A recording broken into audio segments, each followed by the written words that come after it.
आंकड़ों का प्रबंधन और प्रस्तुतिकरण के अब तक हम 4 वीडियो बना चुके हैं। ये है आपका 5वां वीडियो, जिसमें हम दंड आलेख खींचना सीखेंगे।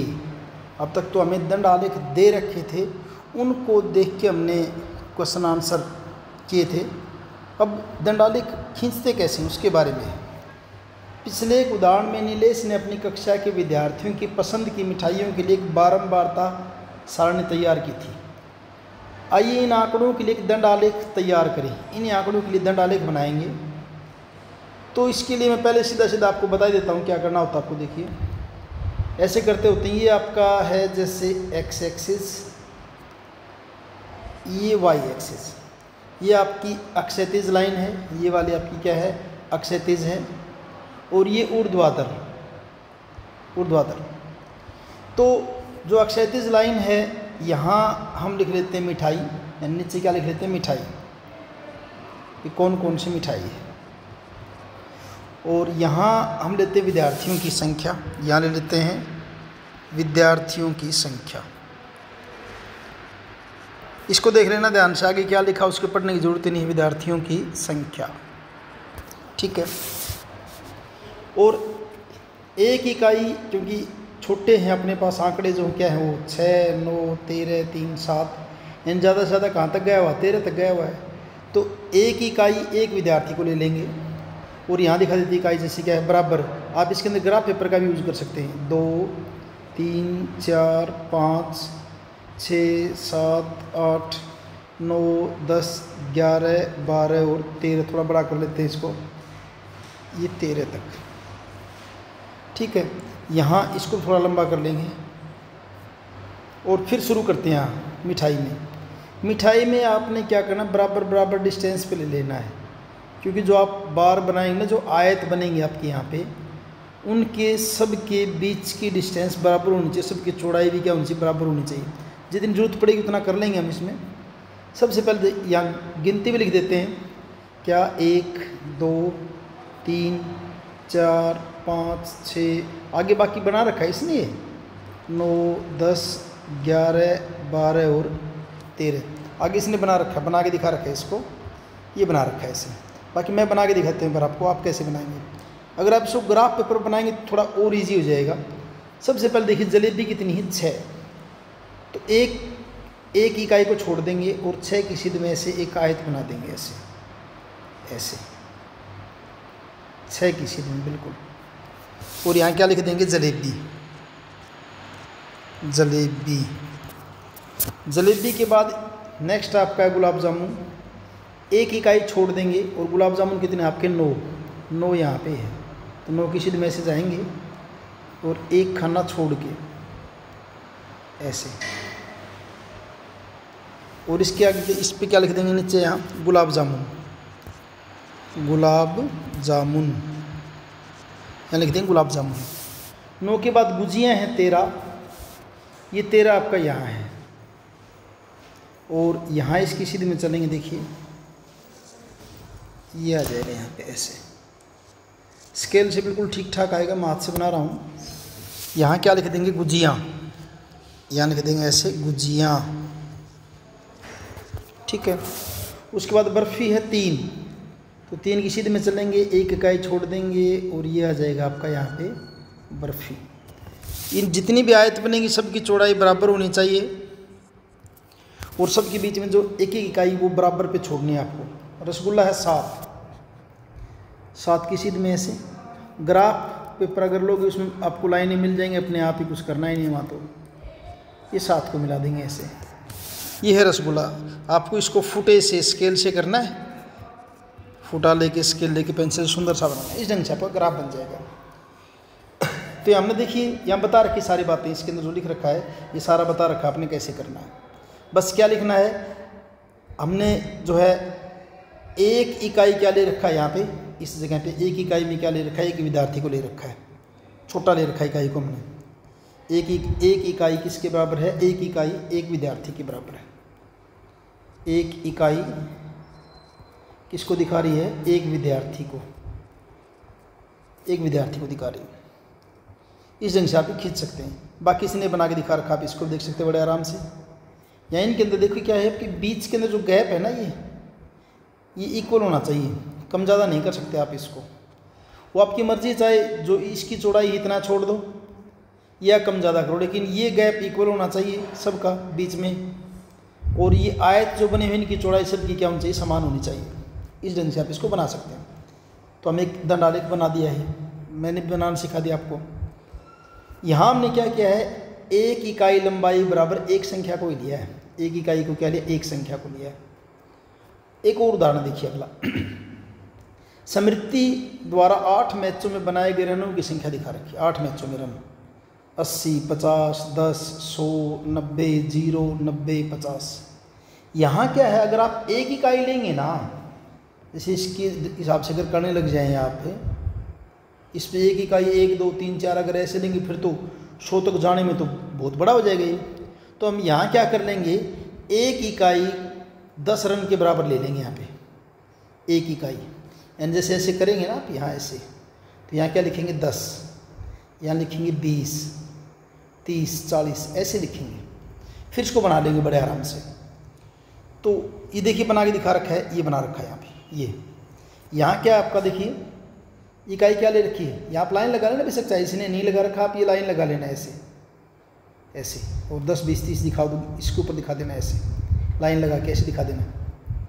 यहाँ जैसे मैच 1 में 80 रन बनाए हैं तो 80 की सीधे में बना दिया आयत ये। मैच 2 में कितने बनाए, 50 बनाए तो 50 की सीधे में बना दिया। मैच 3 में कितने 10 रन हैं तो ये 10 बना दिए ऐसे। एक खास बात देखिए, हम मैच 6 बीच में खाली छोड़ रखा है, तो इसका मतलब मैच 6 के अंदर क्या था, इसके 0 रन थे। तो ऐसा नहीं कि आप इसको छोड़ दोगे, आप इसको दिखाना पड़ेगा। अब 0 है तो क्या कर दिया, जैसे यहाँ जितनी इकाई जगह थी इस साइड में छोड़ दी और इस साइड में छोड़ दी, बीच में क्या कौन सी जगह रहेगी, 0 वाली रहेगी। लेकिन कोई आंकड़ा है नहीं यहाँ पे, तो कुछ नहीं दिखाया हमने, ये मैच 6 हो गया। ऐसे ही मैच 7 और ये क्या आपका मैच 8 है। मेरे ख्याल से आप इसको बड़े आराम से बना लेंगे। एक्स एक्सिस लेके एक अक्षैतिज लाइन ले लेना और एक ऊर्ध्वाधर लाइन लेना, फिर ऐसे निशान लगा के 10, 20, 30 आप इसको बड़े आराम से बना सकते हैं। अब एक और उदाहरण दे रखा है यहाँ पे। निम्नलिखित सारणी इमरान के परिवार की विभिन्न मदों में मासिक व्यय को दर्शाती है। अब यहाँ देखिए आंकड़े 1200, 600, 400, 800, तो यहाँ आप 10-10 के डिफरेंस से करोगे तो भी काम नहीं चल पाएगा। भी 10 के डिफरेंस भी काम नहीं चल पाएगा। 100 का डिफरेंस करोगे तो 100 भी तो है, 100, 200, 300, फिर भी कहाँ तक चल जाए, आपको 34 इकाई बनानी पड़ेगी। लेकिन यहाँ क्या खास दिख रहा है, सारे देखिए 200 से डिवाइड हो रहे हैं सारे। तो हम कैसे बना लेंगे, इसकी इकाई बनाते वक्त कौन सा ले सकते हैं, 200, 400, 600 इनको ले सकते हैं हम। ये लेके भी हम इसको बना सकते हैं। तो देखिए इन आंकड़ों को दंडालेख रूप में दर्शाने के लिए 2 लंब रेखाएं लीजिए, एक अक्षैतिज एक ऊर्ध्वाधर। अक्षैतिज रेखा के अनुदिश मध्य को दिखा दीजिए, मध्य सारे आपके, उनके बीच की दूरी समान रखनी है। ऊर्ध्वाधर रेखा के अनुदिश संगत व्यय दिखा दीजिए। और क्या कर लें, फिर समान चौड़ाई के दंड इस प्रकार बनाइए कि उनके बीच की दूरी क्या रहे, समान रहे। ऊर्ध्वाधर रेखा के अनुदिश उपयुक्त पैमाना चुनिए। मान लीजिए एक इकाई लंबाई आपने किसके बराबर ले ली है, 200 के बता रहे हैं, 2 से भाग हो रहे हैं तो कितनी हो जाएगी, 200 की हो जाएगी। फिर संगत मानो 200, 400 इत्यादि को ऊर्ध्वाधर रेखा पर अंकित करके लिख दीजिए। जैसे मकान का किराया है 3000 था और हमने एक इकाई कितने की बना रखी है, 200 की बना रखी है, तो 3000 भाग 200 करोगे तो कितने पर आ जाएगा, ये 15 इकाई पर आ जाएगा। 3400 का कितने पर आ जाएगा, 27 का। इसको भी ज़्यादा सोचने की जरूरत नहीं, सीधा यहाँ बना देंगे ऐसे, ये बना रखा जैसे। देखिए पहली इकाई क्या है, 200, 400, 600, 800, यानी कितने कितने डिफरेंस पे, 200 के डिफरेंस पे। अब यहाँ मकान किराया क्या बनेगा, देखिए यहाँ पे 200 का डिफरेंस चल रहा है, तो ये क्या हो जाएगा, यहाँ पे 3000 हो जाएगा मकान किराया। ऐसे ही भोजन जो हुआ आपका कितना हो जाएगा, 3400 हो जाएगा, ये भोजन का हो जाएगा। शिक्षा को अगर देखें तो कितना आपका ये 800 है। बिजली का अगर देखें तो कितना आपका बिजली का 400 है। परिवहन का अगर देखें तो परिवहन का क्या आपका 600 है। और विविध मिसलेनियस वो क्या आपका 1000 कितना है, 1200 से मिल रहा है, 1200 से। तो यानी इसको बनाएंगे तो आपने क्या कर लेना है, नीचे तो आप मद ले लेंगे, मद, और यहाँ किस किस का डिफरेंस कितने की इकाई पर लगाएंगे, एक इकाई किसके बराबर कर लेंगे, 200 के बराबर करके हम इनको खींच सकते हैं। ये सिर्फ समझने के लिए है। अब दंडालेख का प्रयोग निम्नलिखित प्रश्नों का उत्तर देने में कीजिए। इस दंडालेख को देख के इन प्रश्नों के आपने उत्तर देने हैं। फर्स्ट, किस मद में इमरान का परिवार सबसे अधिक और सबसे कम व्यय करता है? सबसे अधिक किस में और सबसे कम किस में? तो यहाँ देखें, सबसे अधिक ये क्या आपका ये 3400 किस पे है? भोजन पे सबसे अधिक। और सबसे कम क्या है? बिजली 400। तो सबसे अधिक भोजन और सबसे कम किस में? बिजली में। तो सबसे अधिक तो क्या है? सबसे अधिक तो हो जाएगा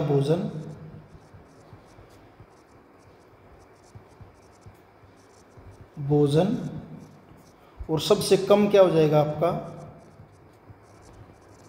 बिजली पर इनका व्यय होता है। बस इतना ही करना है। यही पूछे थे ना, सबसे अधिक किस पे? भोजन पे, और सबसे कम किस पे? बिजली पे। नेक्स्ट क्वेश्चन है आपका, क्या बिजली पर व्यय शिक्षा के व्यय का आधा है? तो देख लेते बिजली पर व्यय कितना है। बिजली पर व्यय एक बार लिख देता हूँ यहाँ पे,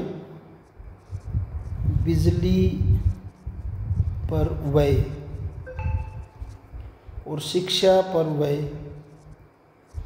यानी शिक्षा पर कितना खर्च है और बिजली पे कितना खर्च है। चलिए चेक करते हैं। बिजली पर है आपका कितना? 400। और शिक्षा पर कितना? देखिए ये बिजली पर कितना आपका? बिजली पर है 400, शिक्षा पे कितना है? 800। ये लिख देते हैं। बिजली पर व्यय कितना है? 800। शिक्षा पर कितना है? 400। तो क्या बिजली पर व्यय शिक्षा का आधा है? देखिए करके, 800 को आधा का मतलब 2 से भाग कर दो, क्या हो जाएगा? 400। तो इसका मतलब क्या? हाँ उल्टा लिख दिया। बिजली पर व्यय कितना है? उल्टा लिख दिया। बिजली पर व्यय है आपका 400। बिजली पर व्यय है, हम उल्टा तो ठीक लिख दिया इसको। बिजली पर व्यय 800 और शिक्षा पर क्या है? 400। तो क्या कर देंगे? आधा का मतलब 2 से भाग, तो कितना हो जाएगा? रुपए कितने हो गए? 400। तो इसका मतलब क्या? हाँ, फिर गलत लिख दिया क्या? फिर गलत लिख दिया। तो बिजली पर 400, शिक्षा पर 800, तो 800 का आधा कितना हो जाएगा? 800 का आधा हो जाएगा आपका कितना हो जाएगा? 400। तो हाँ, बिजली पर व्यय शिक्षा का क्या है? आधा है। ठीक है। उसके बाद नेक्स्ट में क्वेश्चन क्या? क्या शिक्षा पर व्यय भोजन पर व्यय के 1/4 से कम है? अब शिक्षा पे व्यय, अब भोजन पर व्यय कितना है? 3400। भोजन पर व्यय कितना है? 3400। और शिक्षा पर व्यय कितना आपका? 800। शिक्षा पर कितना है? 800। तो देखिए, भोजन पर व्यय कितना है? 3400। शिक्षा पर कितना है? 800। तो भोजन पर व्यय का 1/4 निकाल के देखते हैं, यानी 3400 का 1/4। अगर इसको आप काटेंगे तो देखिए, 4 8 32, 2 4 5 20, 4 0 0, कितने पर कट जाएगा? 850 पे। और जबकि शिक्षा पर व्यय कितना आपका? 800 रुपये है। तो 800 क्या है? 850 से कम है ना। और यही तो पूछा था। हाँ, शिक्षा पर व्यय भोजन पर व्यय के 1/4 से कम है। भोजन पर व्यय का 1/4 850, और 800 क्या है? 850 से कम है। इसलिए क्या लिख देंगे? शिक्षा पर व्यय भोजन पर व्यय के 1/4 से कम है।